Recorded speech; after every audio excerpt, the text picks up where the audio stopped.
Welcome back to the D Onshape tutorials at Bryanston School. In this video we're going to put together the truck assembly. Now to do that we're actually going to bring in a pre-existing file because the creation of the truck is quite a complex model. So to do that, if you are already in a model screen because you've just been following a previous tutorial, we're just going to click on the Onshape button top left, and this will take you back to where all your files and folders are. So you've got your D Skateboard folder, and down here is a list of different things that you can look at. So we've got recently opened, those that are owned by you, those that are created by you, those that have been shared with you, and at the bottom we've got the public. So we're going to left click on public because the file we're going to use has been made publicly available, and we're going to search because there's a list of pretty much everything that has been released publicly on Onshape. So I'm going to left click on there and I'm going to type in Bryanston Skateboard Truck and hit return, and that should bring up the folder that we want. Now it's come up with loads and loads of different files, and it looks like lots of people have shared their truck parts. The one we want is the one that's been produced by me, so this is the one that you want. And what you're going to do is you are going to right click on it and you are going to left click on copy workspace. So this will go into your owned by me folder, and we're going to rename it. So I'm going to put the name of a student, Bryanston Skateboard Truck Assembly. Put your name in there so that you know it's yours, and put it in the owned by me, and it says a new document will be created and owned by you. So do that, and then you can do that. Now you can copy the document if you want to, and we want to, and this saves a space, saves us a kind of a step later on. You can put it in your D Skateboard, and then you can put it in there and open it up. Okay, so let's go back to our Onshape, and if we go into our skateboard version that we've been working on, we can see that we are ready to go from where we left off. We can make our wheel visible, and what we could do is we could color our wheel, I suppose, since we're going to be using it in a moment. So I'm going to right click and I'm going to edit appearance for the wheel, and I'm going to have a nice bright red wheel. Tick to say we're happy with that. So we're going to create an assembly. We could create a new assembly, but we've already got an assembly waiting for us. So let's go into that assembly. And what we need to do is insert the things that we're going to assemble. Now the first step is always inserting the thing that everything else is going to be fitted to.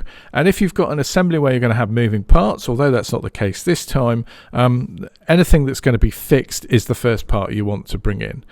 So we're going to go insert, and we're going to look at assemblies. And we might need to go to other documents to do that because we haven't got any assembled at the moment. So we go owned by me, and we go into the skateboard. We've got the A Student Bryanston Skateboard Assembly that we can bring in, and we can left click on that. And here it is. Now I don't want to click anywhere. I just want to click the tick, and it will bring that part in as it was modeled. So left click to bring that in. Now I also don't want that to be floating around when I'm assembling other parts to it. So I'm just going to pick the base, I'm going to right click on it, and then left click on fix, and that will fix that into that assembly. It's not going to move. Then I can bring in the other parts. So let's insert the other parts that I want. Now this time we want parts from a parts studio, but we don't want the parts from this one, so we need to click on current document, because that's where we are, and we want to go to the wheels part studio, and we want to bring in a wheel. In fact, we want to bring in two wheels, so let's left click to place a wheel, and left click to select the wheel and bring another one in, and left click to select a nut, and left click to bring in another nut. So that's what we want to do. So let's just left click on there. Now the way that Onshape works is it tries to think about how you want to put things together, and so it uses a series of fasteners, and those fasteners could have different properties. Now we don't need our wheels to rotate, but we could use a rotating fastener if we wanted to. So let's do that. So let's do a revolute mate. We're going to pick up this shoulder and the middle, and you can see we've got like a little blue. If I zoom in, we've got a little blue axis, a red axis and a green axis, and we want the blue axis to be lined up with the axle of the wheel, which is what it will default to. So let's just left click to place that, and then we want to do the same with the inside part of this wheel. So let's just select that and left click, and we can see that it's mated it, but it's mated it on the wrong way. It's kind of flipped the wheel around. So if that happens, you can flip the primary axis and the wheel will move out like that. We're happy with that, so let's left click that to say we're happy. Now we could perhaps prevent that from happening by orientating the part first. So we're going to do another revolute mate, but if we close that first of all, if we pick our wheel here, we've got some handles, we can spin it around, and if we come to this one here, we can spin the wheel round about 90 degrees and then click away, and we can use that to mate our wheel. So let's do that again. Let's do a revolute mate. We're going to pick that mate point in the middle of that shoulder, hold the right mouse button down to spin it around, and pick that mate point there on that shoulder, and this time the wheel's gone directly in the right place. So let's tick to do that.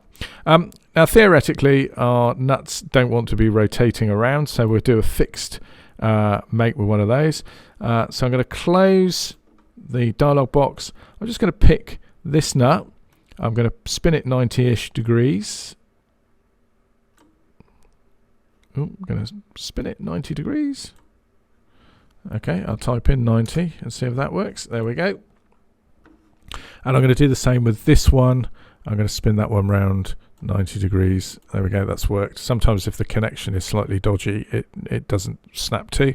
And this time we're just going to do fastened mates, doing exactly the same thing. So pick the inner edge of the wheel in the center for the mate point. Do the same on here for the mate point, and left click to say I'm happy, and then just moving it around with the right mouse button. Do the same on that one and this one. Now interesting, if you get lots of mate points like this, if you hold down the shift key on the keyboard, you can then move the mate position to any of the pre-selected mates. We want the one in the middle, so hold the shift and then left click, and that's done that correctly. And that's it. So I'm right clicking and going to isometric, and that basically is the truck assembly. We've just added the wheels onto the trucks. The reason for doing this is we're going to do this twice, so it saves us a bit of time. We can bring that assembly as a sub-assembly into our main assembly. So let's just do that. So we'll close the Fasten 3 dialog box. We don't need that. Let's right click on the assembly, and we can name it. We can call it truck sub-assembly. Get rid of the one, and that's it. That's the truck ready for us to put into our final assembly. Thanks for watching. See you in the next video where we'll add the trucks and the fasteners onto the deck. Thanks for watching.